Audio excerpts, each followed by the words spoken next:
Hey, horror fans, once again, it's the Horror Miser Monty G. Yes, this will be my last review movie of 2018, and I decided to review the Netflix post-apocalyptic horror film called Bird Box. Now, Bird Box is a 2018 post-apocalyptic horror thriller directed by Susan Beard. This was written by Eric Hesser and is based upon a 2014 novel of the same name written by Josh Mallerman. I think I got his name right. It stars Sandra Bullock, let's see, Trevor Rhodes, John Malkovich, and Sarah Paulson. Now, I never read the book. But I understand what the book is about, and I saw the movie, and let's go on ahead and see what I thought about Bird Box. Now, the premise of this film is quite simple. Basically, 5 years after an unseen force drives most of society to kill themselves or to suicide and basically destroy society throughout the entire world, a mother and her two children make a desperate escape to bid to some type of safety realm and possibly finally be able to not deal with what's happening in society because they have to wear blindfolds. But basically, that's basically what this movie is about, and a little bit more too. Now, when you first see the movie, just like I did, you see different comparisons like The Happening and The Quiet Place. There's good and bad with this one. The good thing is that this is not The Happening, which I'm pretty pleased to tell you that this is not The Happening. Now, how they film this film is quite different than what they do in the book. The book tells a more linear, straightforward tale. The film does a present and a flashback. When the film begins, we see Sandra Bullock talking to these two kids, telling them that if they remove their blindfolds, they'll die. She removes their blindfolds, that they'll die, and they have to listen to every word, otherwise they'll all die. And that's very strong, very pointed to tell this to two children. And then we get a flashback 5 years from now. We find out that Sandra Bullock's character, Mallory, is very, very pregnant, and she's visiting her sister. And after they get out to the hospital, they are looking at everyone that's going crazy. Right in the hospital, we see people start killing themselves, and eventually, it doesn't take long before it affects her sister, and the whole world starts to skits. Now, the one thing the flashbacks do is that they tell basically how you have to survive in this world. Valerie gets saved by this nice man named Tom, and eventually come among this group of survivors. And during the flashbacks, we learn how you have to survive in this particular world. Eventually, they realize that they can't see anything on the outside. Otherwise, they'll become infected and will kill themselves. And that's one of the good points of the film. They eventually wind up, they have to wear blindfolds. And I thought most of the characters in this particular survival mode were pretty good. Now, the present, as we get to know earlier on, the present shows Mallory trying to go downstream with the two kids. Now, of course, that's shot very well. You have these nice, wide open shots of the river that Mallory is mowing to, and she has to keep the blindfolds on. And I thought it was a very nice scene how they did this before. And like I said, it's shot very well. It looks very well. The sound is real. The sound design that they use is pretty well. And I thought mostly all the present scenes were pretty good. Now, it's the flashback scenes that drive this movie the most. We see a lot of character development in the film, especially between Mallory and Tom. I thought they were the two main characters that they focus on. I also thought that we get another pregnant woman named Olympia. I thought she was a pretty good job too. And eventually they figure out, what they need to do to survive in this world in order for them to go. I thought an interesting point was made is when they had to go out for supplies and they had to find a way in order to get to some place and in order to pick up supplies. I thought that was a very ingenious way of how they set that up. One of the more interesting characters in this film is Doug, who is brilliantly played by John Malkovich. He's a very bitter man. He's been to 3 marriages already, and he actually found someone who was very decent enough to care for his ignorant ass. We don't, and he seems to be more in tune about what's happening.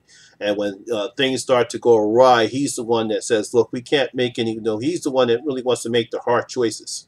No, I thought Sandra Bullock did a pretty good job as Mallory. You know, for a pregnant woman who's obviously comes could be a liability, she shows that she could hold her own against even with Doug, and she bonds very well with all the other survivors. You know, she bonds with Olympia because she's pregnant as well.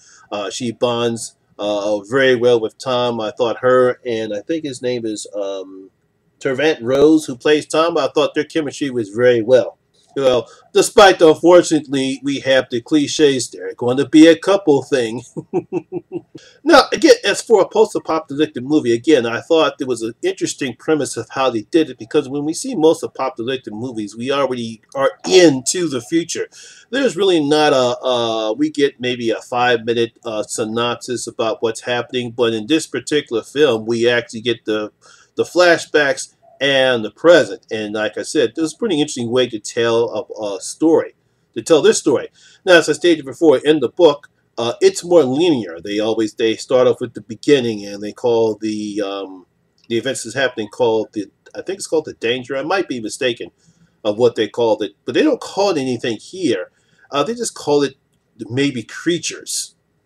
Now, during the times in the present, they're pretty good, but it tends to drag a bit sometimes. And then we get the typical child in danger cliche during parts of the present scenes, which I kind of might have dragged the film a bit. So I like the flashback scenes better. I thought maybe I can understand the reason why they filmed it this way. But, you know, I think if they would take at some points out of the present, it might have had a bit more pacing in the movie. Now, we never do get to see these creatures as opposed to what's supposed to be happening.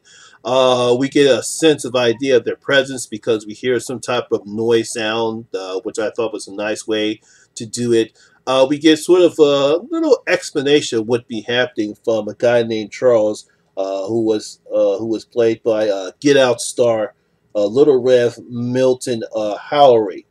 We also get some twist about what's happening to the people, which I will not say, but if you saw the film, you know what I'm talking about, which I thought was a clever way to create more danger and tension in this movie.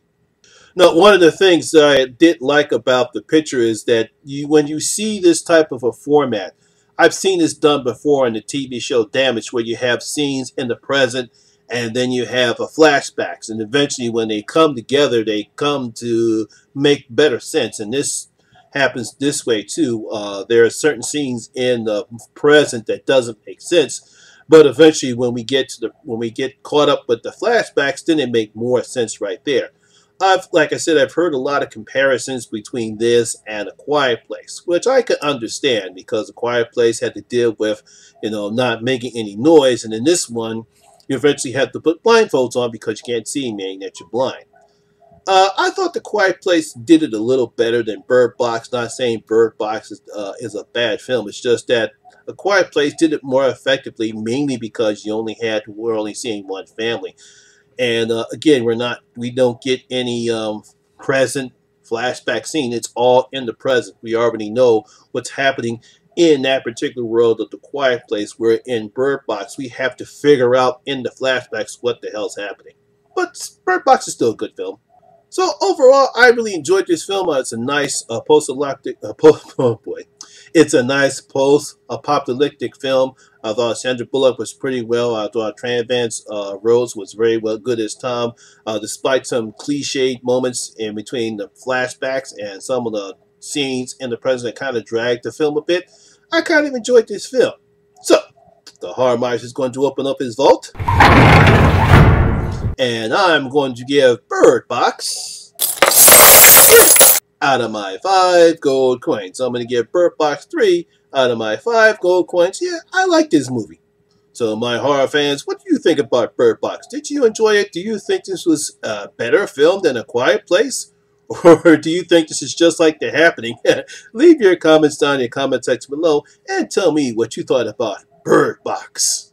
Well, once again, horror fans, my subscribers, I want to thank you very much for a very, very successful year.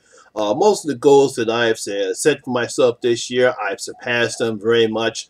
I had a lot of success on this channel. I want to appreciate you very much for subscribing to me, and I will continue to do my best to provide excellent content for my channel. Once again, I'll be doing movie reviews, doing more vlogs, unboxing videos. I have a couple of things planned in the works. I'll probably probably explain that when I do a think I'll do a channel update probably during the first week of January as what I have plans and what my goals are for next year.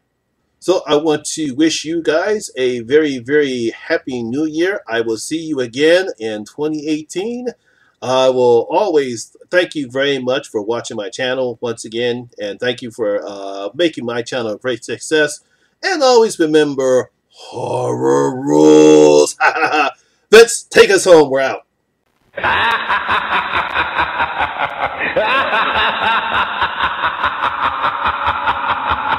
ha ha ha!